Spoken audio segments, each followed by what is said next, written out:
The new moon appears dark when it's positioned exactly between the sun and the earth.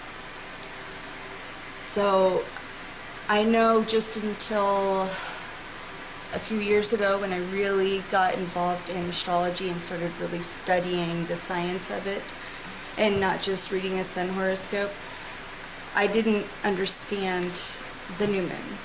So, and in religious circles, I was taught that the new moon is when you start to see the light and the crescent is beginning to show, and it's not the case. And when we're speaking about astronomy and astrology, a new moon is black. It is the dark moon. So that happens when the moon is closest to the sun.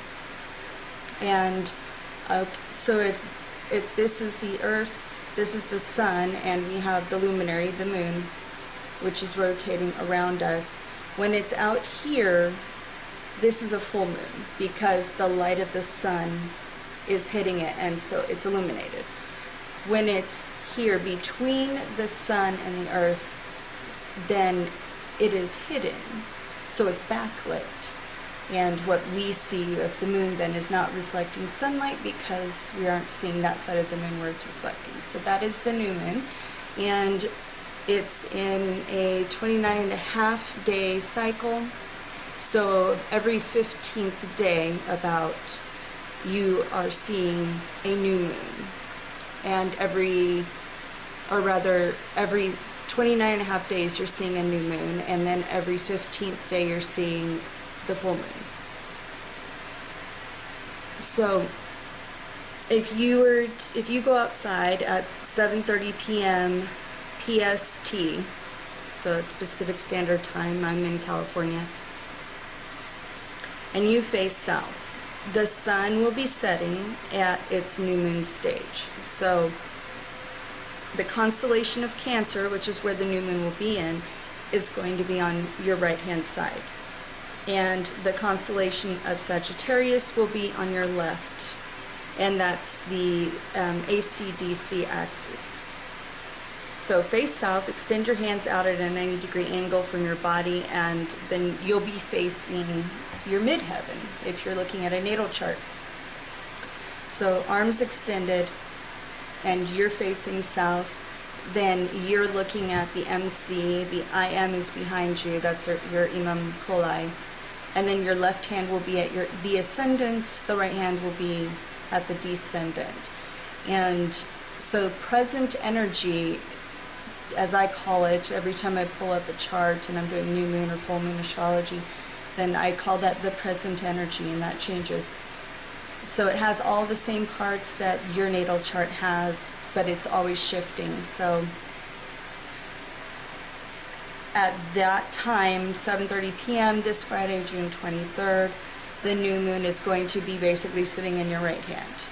As the sun is setting, then you'll get a glimpse of the moon, new moon.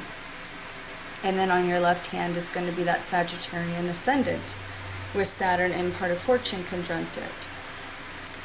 And so since you're standing then in basically a natal chart, that is why what I do is geocentric astrology, because you are the center of the universe, you're the center of that natal chart, and that's your perspective of everything.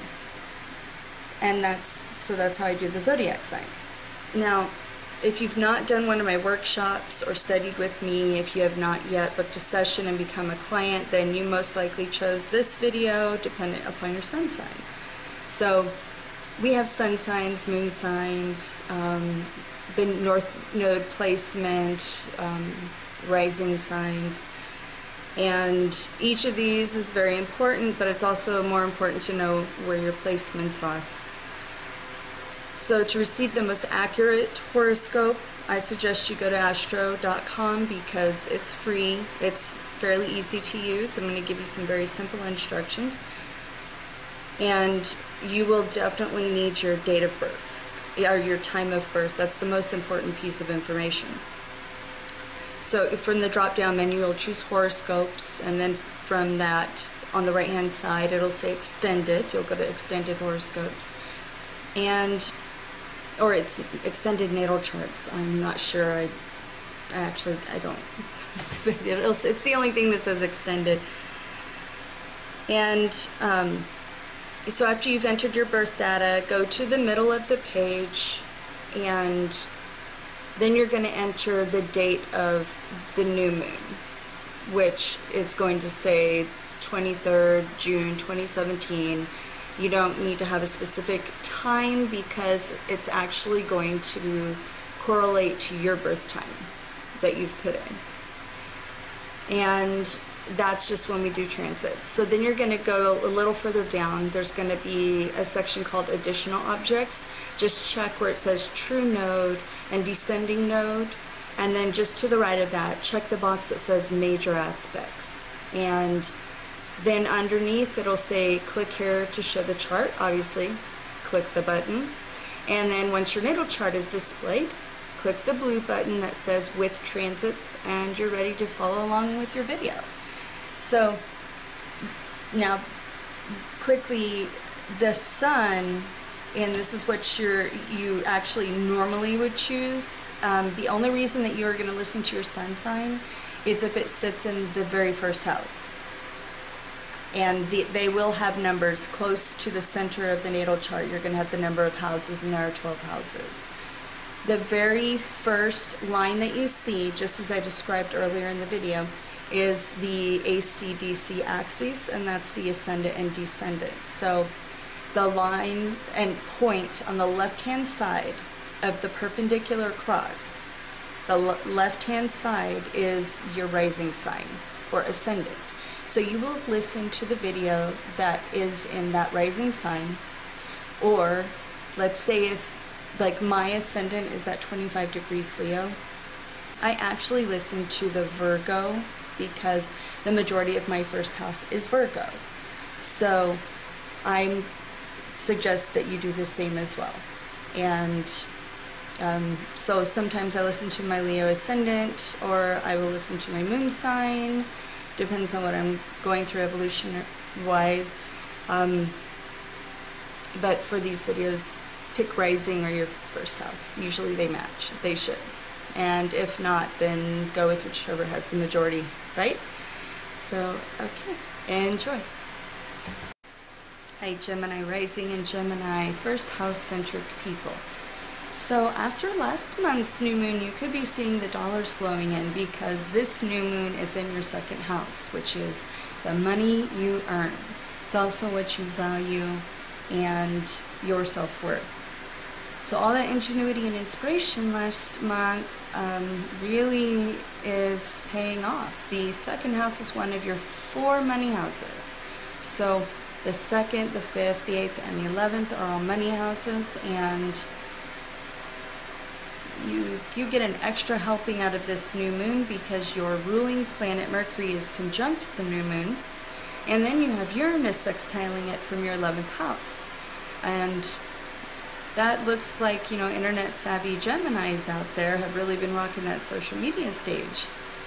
So having Uranus right there in your 11th house of large organizations and networks, I also see that being, you know, internet, and looks like it's flowing into your second house, and that's great. So if you have any planets between 0 and 5 degrees Cancer, then you will experience this new moon on a personal level. I highly suggest that you get a reading. This is all in preparation for that August solar eclipse coming, and you know, having that 3-month transit report would come in handy. So you can go to the link below. You can book an appointment with me online. I do Skype, phone, and I do some in-person readings if you live locally. Or if you don't have the time right now and just can't settle on 1 hour to sit, then you can choose for that 3-month email transit report. You're going to follow the same process as if you are booking a time slot with me, because I block that time to prepare the report, and I will get it emailed to you at the hour that you've chosen. When you get to the Add Your Info page, on the very bottom there's a box that says Leave Me a Message. That's where I want you to tell me the hour you were born, which is the most important, your date of birth, and place of birth. If you can't get a hold of your birth certificate, call mom or dad, because this is the most important piece of information for a natal chart. If you think you can guess pretty close, like you know it was around 6 or 7:30 in the morning, we can work with it. So enjoy the rest of your week and all this busy energy. Good job from last month. Looks like money's looking good for you.